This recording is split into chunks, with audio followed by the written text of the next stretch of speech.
Un petit peu avant l'heure, Jésus avait déjà inventé le sondage. Vous savez, les fameux sondages qu'on nous sert maintenant de manière très habituelle, en demandant aux yeux des gens « Qui suis-je ? Qu'est-ce qu'ils pensent les gens de moi ?» Et vous avez vu, les apôtres vont faire des réponses. Pour certains, on ne sait pas combien de pourcents, ils ne précisent pas. Pour certains, tu es Jean le Baptiste, pour d'autres un prophète, pour d'autres Élie. Voilà ce que disent les gens. Et peut-être qu'on entend nous aussi autour de nous des choses comme ça sur Jésus-Christ, qui ne sont pas complètement fausses, mais qui ne sont pas complètement vraies non plus.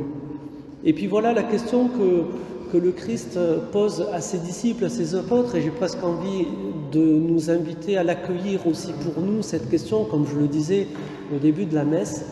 Il nous dit « Pour vous, qui suis-je » Chers frères et sœurs, vous savez bien que pour répondre à cette question, il ne s'agit pas juste de faire état de son état civil. Jésus, oui, tu es né à Bethléem, tu as vécu à Nazareth, voilà. Non, ça ne suffit pas, vous savez, pour répondre à cette question.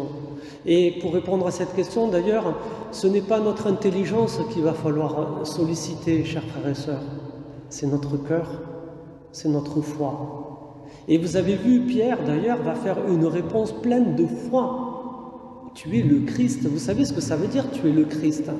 Ça veut dire tu es le Messie, tu es celui qui est oint par Dieu, l'envoyé de Dieu pour nous aider à le connaître, à l'accueillir dans nos cœurs et dans nos vies. Voilà ce que ça veut dire, tu es le Christ.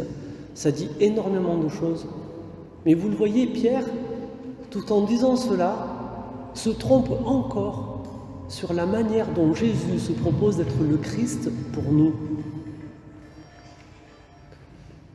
En effet, quand Jésus va dire de quelle manière il va être le Christ, il fait cet enseignement suite à cela.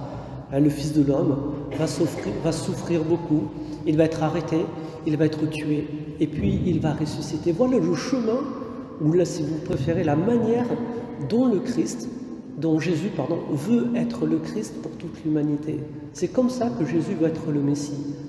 Mais Pierre n'en est pas là. Il n'est pas capable d'accueillir la manière dont Jésus veut être le Christ. Lui, il attend un Messie politique.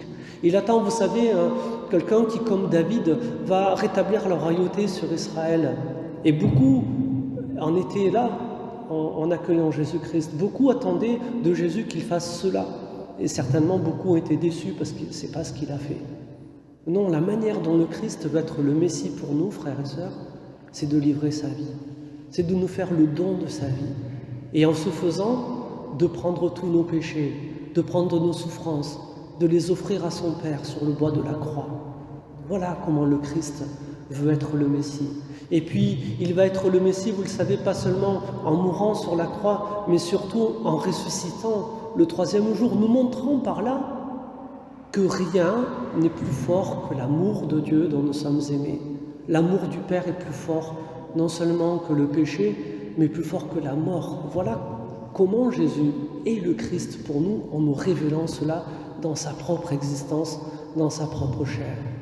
Alors vous voyez, Pierre, malgré sa réponse très intelligente, eh bien il est encore à côté de la plaque. Et vous le savez, quand Jésus nous pose cette question à nous, si chacun de nous était appelé à répondre à cette question de Jésus, comme je nous invite à le faire, eh bien nous aussi, frères et sœurs, soyons honnêtes, nous pouvons être aux côtés de la plaque. Et acceptons un peu d'humilité, si vous voulez bien, en répondant à cette question, acceptons simplement que, au moment où on va y répondre, notre réponse ne sera peut-être pas la bonne, ce ne sera peut-être pas ferme et définitive. Laissons-la ouverte, la réponse à cette question. Parce que, vous le savez, dans notre vie d'homme et de femme, nous évoluons. Et certainement, dans notre foi aussi, nous évoluons. Certainement, le Christ va nous révéler des choses que nous ne connaissons pas encore. Certainement, le Christ va nous dévoiler son visage petit à petit, au fur et à mesure que l'on avance sur le chemin de notre humanité. Alors aujourd'hui, en accueillant cette question, frères et sœurs, eh bien, je nous invite vraiment à y réfléchir à cette question. Pour vous, qui suis-je? Le temps de silence que nous allons prendre maintenant, eh bien, je vous laisse le soin de répondre à cette question, pas à moi, à Jésus-Christ, à celui qui nous la pose, cette question.